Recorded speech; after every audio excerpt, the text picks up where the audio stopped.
अब की बार किसका बिहार, न्यूज नेशन की बड़ी कवरेज लगातार जारी है। आपको बता दें कि आज बिहार में पहले चरण में 71 सीटों पर वोट डाले जा रहे हैं। दोपहर 3 बजे तक जो आंकड़ा सामने आया है उसके मुताबिक 48% मतदान हो चुका है, या कहिए 50% वोट डाले जा चुके हैं। दोपहर 3 बजे तक बिहार में मतदान की रफ्तार लगातार तेज नजर आ रही है। शाम 6 बजे तक पहले चरण का मतदान होगा, यानी अभी 1 घंटा वक्त और है। कोरोना काल के चलते ये जो 1 घंटे का वक्त है इसको बढ़ाया गया है, यानी कुल मिलाकर 3 घंटे का वक्त और बचता है दोपहर 3 बजे के 48% के मतदान के बाद। ऐसे में उम्मीद ये की जा रही है कि मतदान का प्रतिशत और ज्यादा बढ़ सकता है। चुनाव आयोग के तमाम प्रयासों का अच्छा असर देखने को मिलेगा। साथ ही साथ तमाम जो राजनीतिक दल हैं वो इस ज्यादा तेजी से बढ़ते मतदान के प्रतिशत को अपने अपने हिसाब से आंकेंगे, अपने अपने हिसाब से गुणा भाग करेंगे।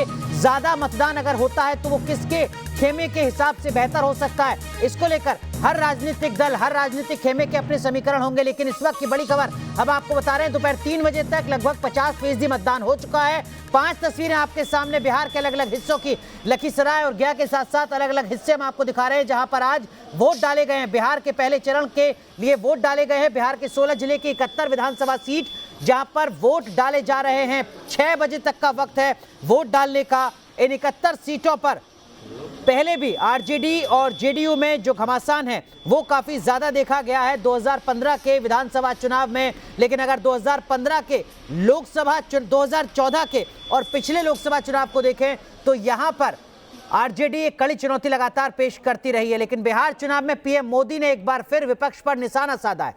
पीएम ने तेजस्वी को कहा है जंगल राज का युवराज।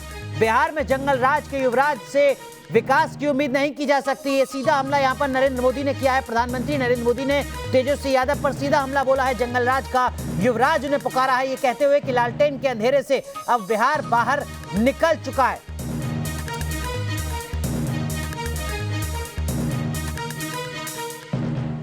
कोरोना से लड़ने के लिए खास तौर पर जो योजनाएं शुरू की गई हैं, आप सोच सकते हैं अगर ऐसी टोली आई तो इन पैसों का होगा क्या। साथियों,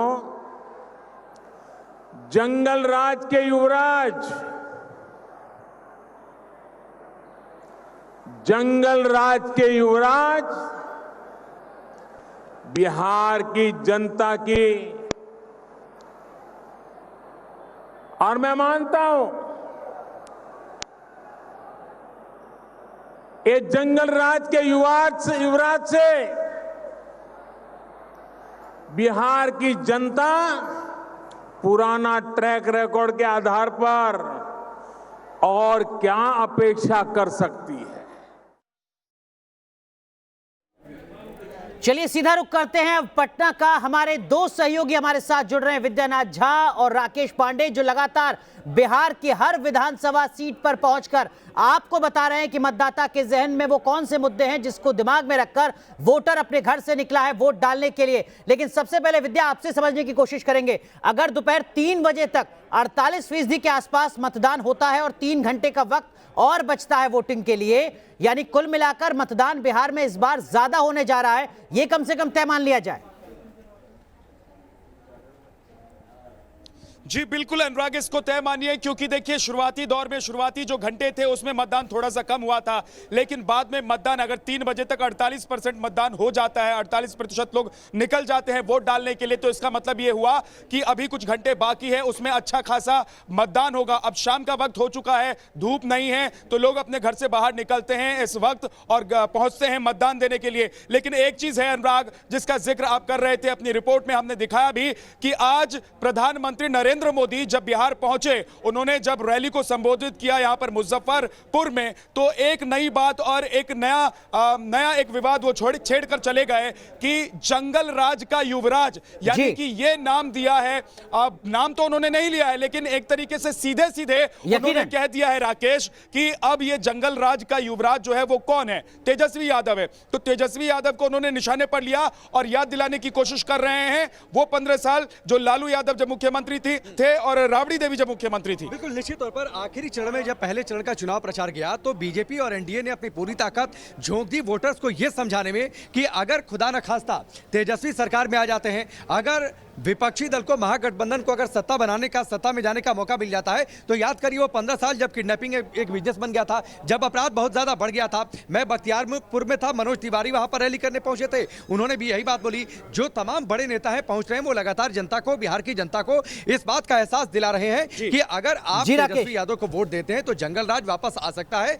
लालू यादव के वो पुत्र हैं। लेकिन एक बात अनुराग मैं और कहूंगा, जो पोलिंग परसेंटेज का आप जिक्र कर रहे हैं, देखिए 48% आपको चौंकाता है, ठीक है, अभी 3 घंटे का और आएगा, जाहिर सी बात है पिछली बार जो पोलिंग परसेंटेज था उससे ज्यादा जा सकता है। लेकिन कुछ और तस्वीर, 1 बजे तक 33.1% मतदान हुआ था, 3 बजे तक 48%, यानी इन 2 घंटों में करीब करीब दोगुने से ज्यादा मतदान हुआ है। और आने वाले वक्त में और ज्यादा बढ़ सकता है। राकेश, इंतजार करना होगा चुनाव आयोग की प्रेस कॉन्फ्रेंस का। माफ कीजिएगा आपको रोक रहा हूं, लेकिन इस वक्त की एक और बड़ी खबर हम आपको बता दें। बिहार चुनाव में राहुल गांधी ने प्रधानमंत्री नरेंद्र मोदी पर भी सीधा वार किया है। दरभंगा की रैली में राहुल गांधी ने पीएम पर वार किया, ये कहते हुए कि जो नया कृषि कानून है उससे किसान देश के नाराज हैं, बिहार के किसान भी नाराज हैं। ये भी कहा राहुल गांधी ने कि ऐसा पहली बार हो रहा है कि दशहरे के मौके पर प्रधानमंत्री का पुतला जलाया गया है। पंजाब में पीएम का पुतला जलाया गया। क्या कुछ कहा राहुल गांधी ने, सुनिए जरा।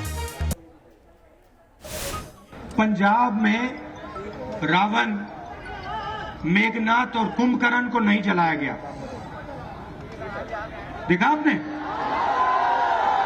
पहली बार नरेंद्र मोदी जी का पुतला दशहरा पर जलाया गया। तो बिहार के चुनावी घमासान में कैसे पीएम वर्सेस राहुल की जंग चल रही है, उसकी एक और झलक आपको दिखाते हैं। वो सियासी लोग जो बार बार हमें तारीख पूछा करते थे, बहुत मजबूरी में अब वो भी तालियां बजा रहे हैं। वो बोलता है पकौड़ा तलो पकौड़ा। आपने बनाया पकौड़ा है?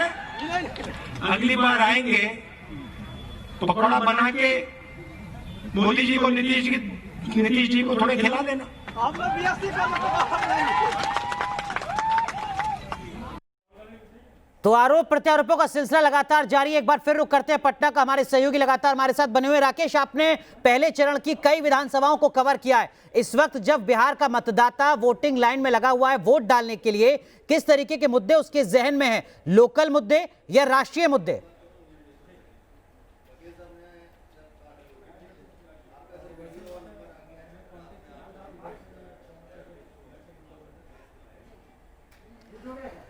चलिए दोबारा कोशिश करेंगे हम संपर्क करने की राकेश अपने सहयोगी से और साथ ही साथ विद्यानाथ झा से। लेकिन हम आपको बता दें कि 1 घंटे का वक्त अभी बचा है। बिहार में पहले चरण की 71 विधानसभा सीटों के लिए जो वोट डाले जा रहे हैं वो वोट लगातार चल रहे हैं। लेकिन 3 बजे तक का जो आंकड़ा है उससे कम से कम ये तय माना जा रहा है कि वोटिंग का परसेंटेज इस बार बिहार के इस पहले चरण में अपेक्षाकृत बेहतर रहने जा रहा है। चुनाव आयोग के लिए अच्छी खबर, राजनीतिक दलों के लिए भी इस खबर के बहुत कुछ मायने होते हैं, क्योंकि ज्यादा मतदान का प्रतिशत किसी दल के लिए फायदे का सौदा हो सकता है। इस वक्त की एक बड़ी खबर हम आपको बता दें, बिहार से जुड़ी मुंगेर में हिंसा को लेकर तेजस्वी यादव ने नीतीश सरकार पर सीधा निशाना साधा है। तेजस्वी यादव ने कहा है कि जनरल डायर बनने की अनुमति आखिर किसने दी थी। सुशील मोदी पर भी तेजस्वी यादव ने निशाना साधा है, ये कहते हुए कि सुशील मोदी ने ट्वीट के अलावा किया क्या है। तो मुंगेर की हिंसा को लेकर तेजस्वी यादव ने सीधा हमला बोला है नीतीश कुमार पर, सुशील मोदी पर, यह कहते हुए कि जनरल डायर बनने की अनुमति किसने दी थी आखिर मुंगेर में जिस तरीके की हिंसा हुई है उसके चलते।